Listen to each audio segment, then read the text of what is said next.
할렐루야, 김영광 목사입니다. 지금 이 시간에는 다니엘서 제2장 강의를 시작하도록 하겠습니다. 이 시간 주제는 느부갓네살 왕이 꾼 첫 번째 꿈의 해석이라는 주제를 가지고 2장 전체를 함께 은혜 나누도록 하겠습니다. 다니엘서 2장 1절을 보면은 느부갓네살 왕이 꿈을 꿨는데 그 꿈을 해석할 수가 없어서 이 고민 저 고민에 빠진 그러한 상황을 알 수 있습니다. 그리고 1절부터 13절의 내용은 이러한 꿈에 대한 해석을 갈대아 그 박수들과 술객들과 점쟁이들과 술사들을 호출해서 이걸 해석해내라고 또 꿈의 내용을 알려달라고 그렇게 명령을 내립니다. 이는 꿈의 내용도 알려주지 않고 무지막지하게 꿈의 내용과 해석을 하라고 이러한 상황이 벌어지는 그 광경이 1절에서 13절의 내용입니다. 그래서 2장 1절을 보면은 느부갓네살 왕 2년에 이렇게 다니엘이 기록을 했는데 이는 이제 바벨론의 경우 같은 경우는 통치 원년 그리고 통치 1년 통치 2년 이래 나가기 때문에 이때는 주전 603년이라는 것을 알 수 있고 1장에서 본 것 같이 다니엘과 세 친구 또한 한간으로서의 왕 앞에 서서 지혜를 테스트해서 지혜가 이 다른 사람들보다 10배나 뛰어나다는 것을 느부갓네살이 깨달을 그 시점이기 때문에 주전 603년으로 볼 수가 있습니다. 그래서 1절부터 13절의 내용에 대해 이제 해석해내라는 그러한 명령을 내리고 첫 번째 해석하지 못하면은 몸을 쪼개고 집을 거름더미로 만들어 버린다고 이들에게 선포하고 또 두 번째로는 해석하면은 많은 선물과 상과 큰 영광이 있을 것이라고 이렇게 조건을 걸게 됩니다. 느부갓네살 왕은 바벨론의 모든 지혜자들에게 이처럼 꿈의 내용도 알려주지 않고 이렇게 이 명령을 내리자 이들이 이제 반발하는 내용이 다니엘서 2장 10절부터 13절의 내용입니다. 10절 내용부터 제가 읽어드리면은 갈대아인들이 왕 앞에 대답하여 이르되 세상에는 왕의 그 일을 보일 자가 한 사람도 없으므로 어떤 크고 권력 있는 왕이라도 이런 것으로 박수에게나 술객에게나 갈대아인들에게 물은 자가 없었나이다. 왕께서 물으신 것은 어려운 일이라 육체와 함께 살지 아니하는 신들 외에는 왕 앞에 그것을 보일 자가 없나이다. 이렇게 이제 직고를 하자 왕이 듣고 이제 화를 뭐같이 냅니다. 그래서 진노하고 통분하면서 바벨론의 모든 지혜자들을 죽이라고 명령을 내려버립니다. 그리고 이제 왕의 명령이 이렇게 내려짐으로 지혜자들은 죽게 됐고 그 중에 이제 다니엘과 세 친구도 지혜자에 속하기 때문에 이들도 죽이려고 이제 그 호위대장, 그 건의대장인 아리옥이 다니엘을 찾아오게 됩니다. 두 번째로 다니엘에게 임한 하나님의 응답에 대한 내용이 14절에서 30절의 내용입니다. 다니엘과 세 친구도 왕 앞에서는 지혜자이므로 왕의 건의대장 아리옥이 찾아와서 왕의 명령을 전하게 됩니다. 그러자 다니엘이 지혜와 슬기로운 말로 왕의 명령이 어찌 그리 급하냐. 조금 전에 그렇게 선포해 놓고 벌써 죽이러 오면 어떡하느냐. 일단 시간을 달라. 이러면서 이제 시간을 벌고 하나님께 기도할 시간을 갖게 됩니다. 그래서 이제 다니엘은 집으로 돌아와서 세 친구들에게 그 얘기를 하면서 어차피 죽이면 죽어야 하는 이런 상황이기 때문에 이래 주거나 저래 주거나 일단 먼저 하나님께 기도를 하고 하나님의 응답을 기다리자고 이렇게 친구들에게 얘기하고 합심으로 기도를 통해 하나님 앞에 나가게 됩니다. 그 내용이 이제 다니엘서 2장 17절부터 19절의 내용인데 하나냐와 미사엘과 아사랴에게 그 일을 알리고 하늘에 계신 하나님이 이 은밀한 일에 대해 불쌍히 여기사 다니엘과 세 친구들이 바벨론의 다른 지혜자들과 함께 죽임을 당하지 않게 하시기를 그들로 하여금 구하게 하니라. 이는 이 다니엘이 기록했기 때문에 지나간 일들을 기록했기 때문에 그때 당시에 회고하면서 하나님께서 자기들을 또 다니엘을 감동을 하셔가지고 기도하도록 만드셨다는 것을 안 것입니다. 그래서 이제 기도하니까 하나님이 은밀한 것이 밤의 한상으로 다니엘에게 나타나 보이며 다니엘이 하늘에 계신 하나님을 찬송하니라. 밤에 있는데 한상으로 이제 꿈의 내용과 그 꿈을 해석할 수 있도록 하나님이 그것을 다 나타내 보이셨는데 이 1장에서 언급된 것 같이 다니엘은 모든 꿈과 한상을 깨달아 아는 지혜가 있었다고 이렇게 하나님께서 은사를 주셨기에 그 내용을 파악할 수가 있었던 것입니다. 이렇게 돼서 이제 다니엘은 20절부터 23절에 하나님을 찬송하기 시작합니다. 영원부터 영원까지 하나님의 이름을 찬송할 것은 지혜와 능력이 그에게 있음이로다. 지혜자에게 지혜를 주시고 총명한 자에게 지식을 주시는 도다. 또 우리가 주께 구한 것을 내게 알게 하셨사오니 내가 주께 감사하고 주를 찬양하나이다. 이러면서 곧 주께서 왕의 그 일을 내게 보이셨나이다. 이렇게 하나님을 찬송합니다. 그러니까 다니엘에게 왕에게 보인, 느부갓네살 왕이 보인 그 꿈의 내용과 또 꿈을 깨달아 알 수 있는 지혜를 함께 주셨고 그 내용을 다 파악할 수 있도록 하셨다는 것입니다. 그래서 다니엘이 이렇게 하나님을 찬송하게 되었는데, 다니엘서 1장 17절에 나온 그 내용처럼 다니엘은 모든 환상과 꿈을 깨달아 알더라 한 그 내용대로 그대로 그 은사가 있었기 때문에 이 모든 것을 한순간에 파악할 수 있게 된 것입니다.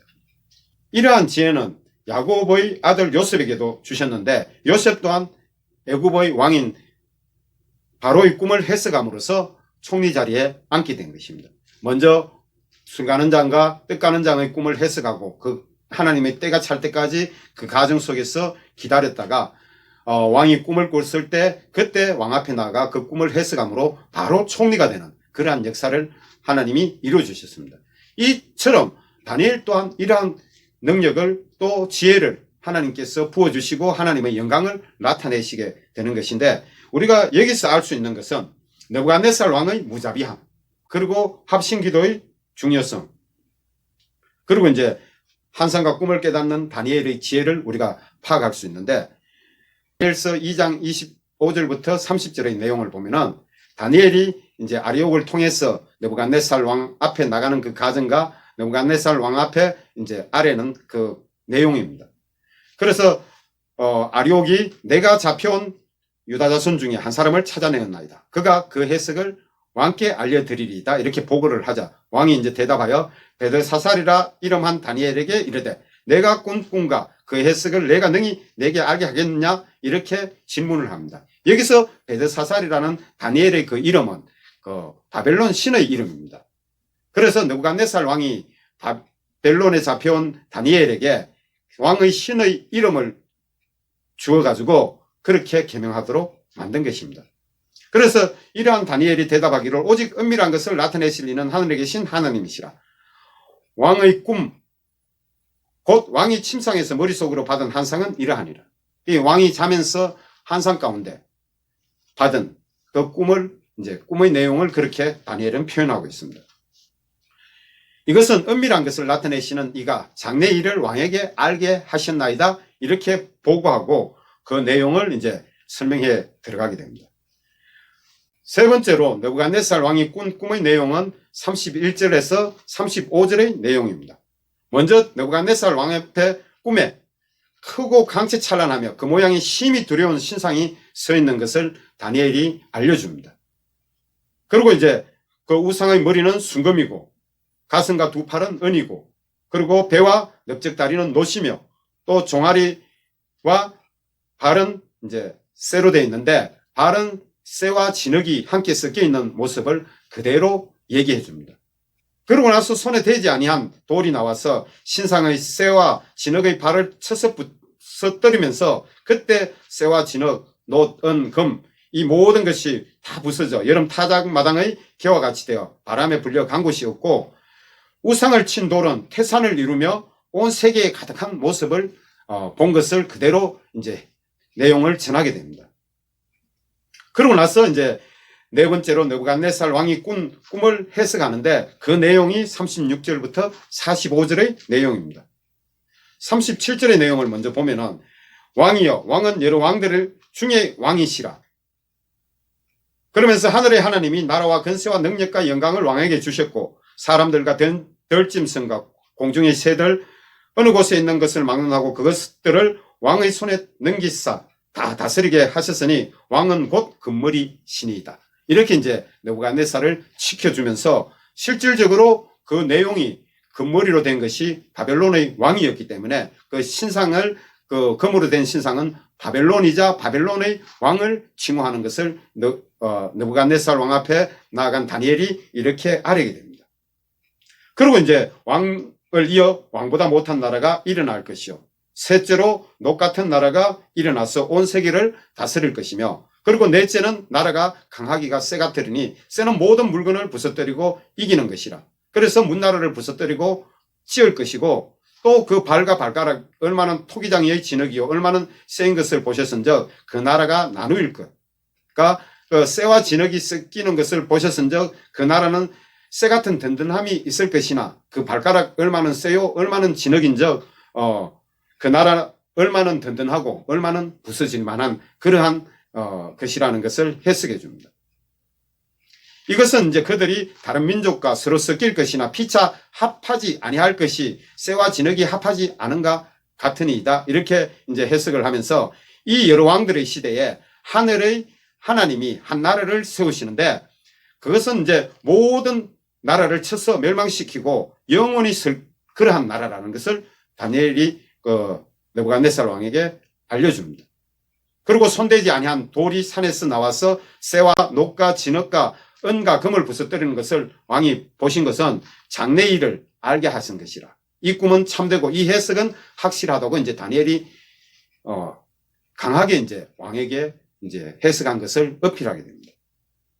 이러한 모습은 이제 신상의 그 모습은 제국들의 모습인데 앞으로 탄할 그 열왕들, 제국들을 표현한 것입니다. 그래서 머리는 바벨론 제국이고 금으로 되어 있고 바벨론 제국은 주전 605년부터 539년까지 약 70년의 역사로 끝이 나게 됩니다. 그리고 가슴과 두 팔, 이는 페르시아로 메데 바사의 연합국인데 은으로 되어 있고 주전 538년에서 333년까지 약 300년의 역사로 끝이 나게 되고 그리고 이제 배와 넓적 달인 헬라 제국은 노스로 된 것인데 주전 336년에 시작하여 주전 143년에 약 200년의 역사로 끝이 나게 됩니다. 그 이후에 나타나는 나라가 63년부터 시작하여 1453년까지 약 1500년의 역사를 이뤄갈 바로 로마 제국, 쇠로 된 로마 제국을 설명해 주면서